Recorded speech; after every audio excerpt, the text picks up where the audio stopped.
ఎడారిలో సెలయేర్లు. మార్చ్ 30వ తేదీ. ప్రభు యొక్క దాసుడు అందరి ఎడల సాధువుగాను ఉండవలెను. 2 తిమోతీయులకు రాసిన పత్రిక 2వ అధ్యాయము 24వ వచనం.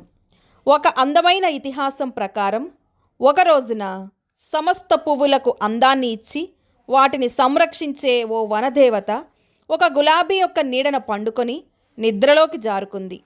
నిద్ర నుంచి మేల్కొని ఎంతో సేదదీరినట్టు అనిపించడంతో ఆ గులాబీ యొక్క చెవిలో ఇలా చెప్పాడు: నా సంరక్షణలో ఉన్న ఓ అందమైన గులాబీ, ఇన్ని అందమైన పూల మధ్య మరెంతో సుందరమైన గులాబీ, నీవు నాకు అందించిన చల్లని నీడకు బదులుగా ఏమి కావాలో అడుగు, అది నీకు ఇస్తాను.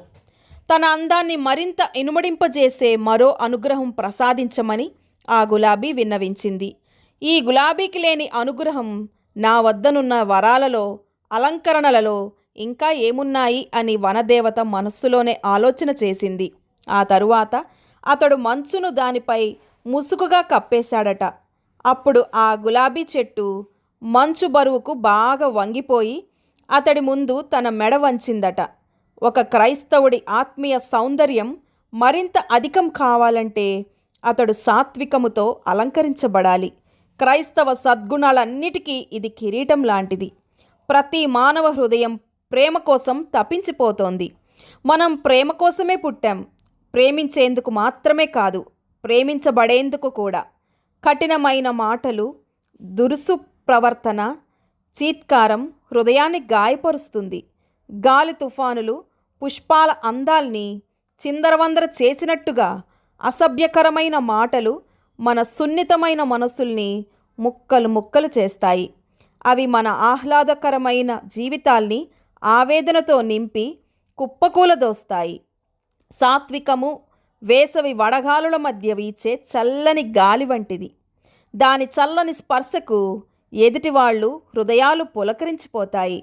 అది మన జీవితానికి వెచ్చటి అనుభూతినిచ్చే ఆహ్లాదకరమైన వేసవి లాంటిది.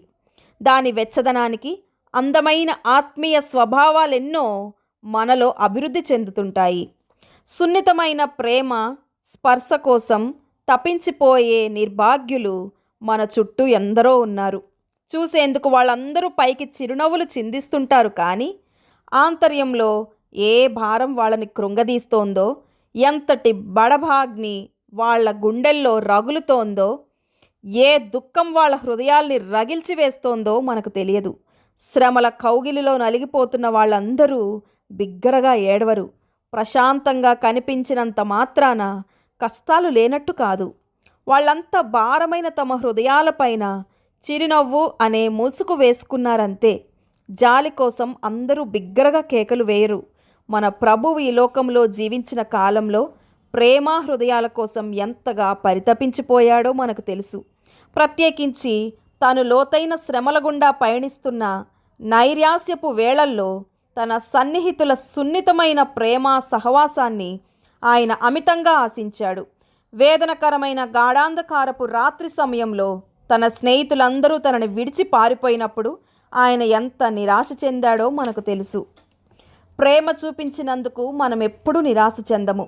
ప్రేమ చూపించేందుకు సమయాలు ఉండవు. ప్రేమ ఆహ్వానించబడని ప్రదేశం అంటూ ఎక్కడా ఉండదు. ప్రేమ ఎవరికి హాని చేయదు, సరికదా, అందరికీ మేలే చేస్తుంది. అది నిరాశ హృదయాలకు నిరీక్షణ కలుగజేస్తుంది. నీ సాత్వికము నన్ను గొప్ప చేసెను. కీర్తనల గ్రంథము 18:35 చరణం. దేవుడి మాటలను దీవించునుగాక. ఆమెన్.